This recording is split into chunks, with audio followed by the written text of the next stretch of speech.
They create their own businesses, their own stores, their own entertainment. People want to talk about the Cotton Club in New York. There's a Cotton Club in Cincinnati.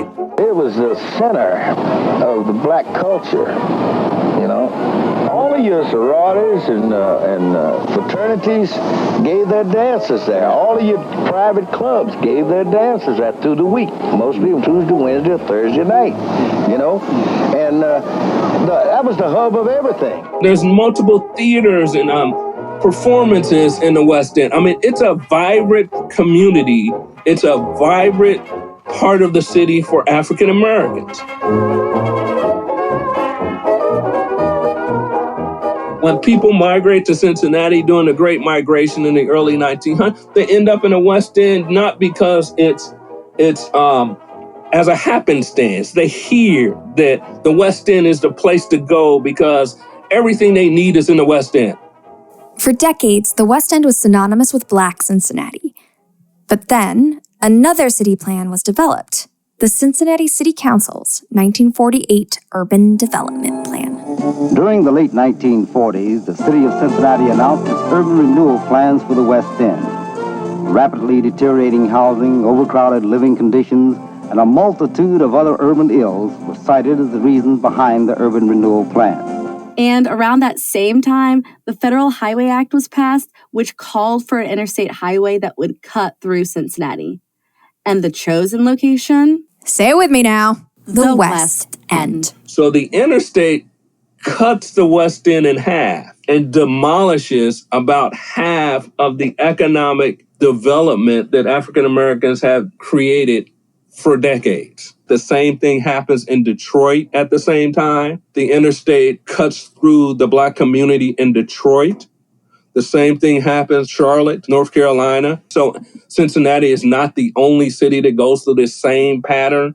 When there's an interstate that needs to be created, the land that's acquired to do it by the federal government tends to come from the Black community.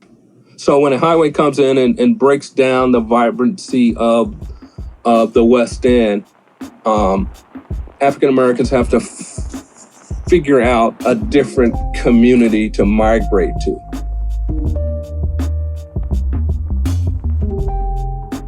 In our next episodes, we're going to pick up where Dr. Jackson left off and explore 3 neighborhoods where African Americans settled: Avondale, Evanston, and South Cumminsville. But we felt it was important to start here with this early history because these themes repeat again and again. Exactly. I mean, these themes of top-down planning versus bottom-up resistance, basically, or resilience. I mean, that's a consistent theme throughout the whole season. And I agree. And that's another really important thing to note because it's because of these different struggles with development plans or highways or street widenings in the past.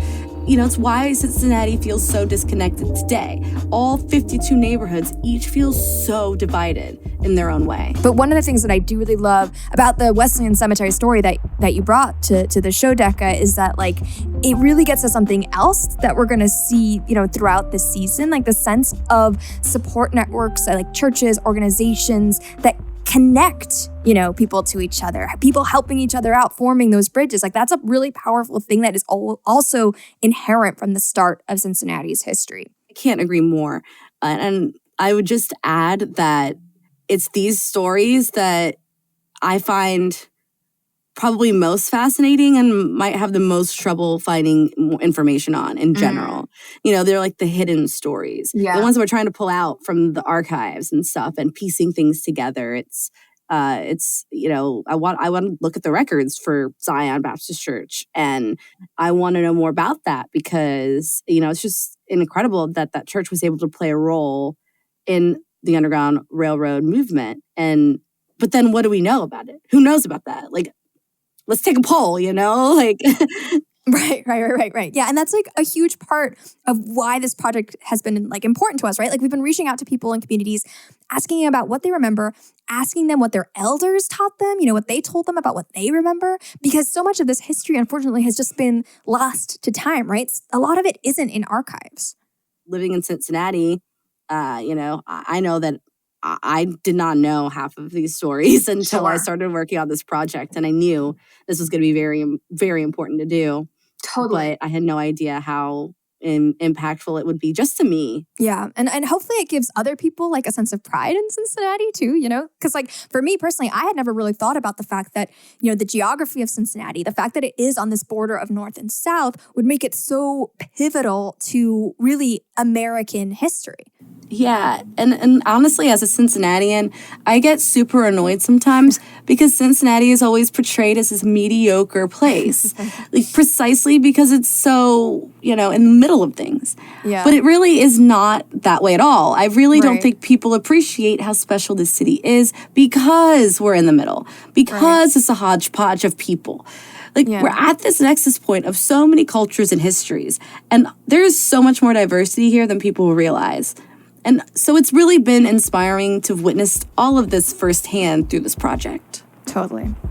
Okay, so again, this is just a prelude to our Cincinnati series, so please stay tuned. We want to start airing these episodes on June 19th. If you like what you heard, please share it, please spread the word, subscribe today to Urban Roots. And again, on June 19th, the Cincinnati series will hopefully be dropping into your lovely feeds.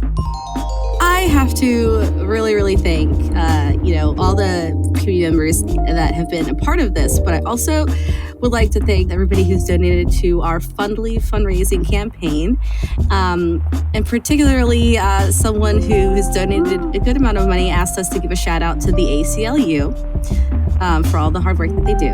And, I just have to say, thank you as well to ArtsWave and Invest in Neighborhoods. They've just been so integral in getting these audio documentaries out. Yes, thank you guys so much. And also a huge thanks to our audio editor, Connor Lynch, and our mixer, Tim Source. Should we do our tagline? Oh yeah, totally, go for it. Urban Roots, looking back so we can move forward.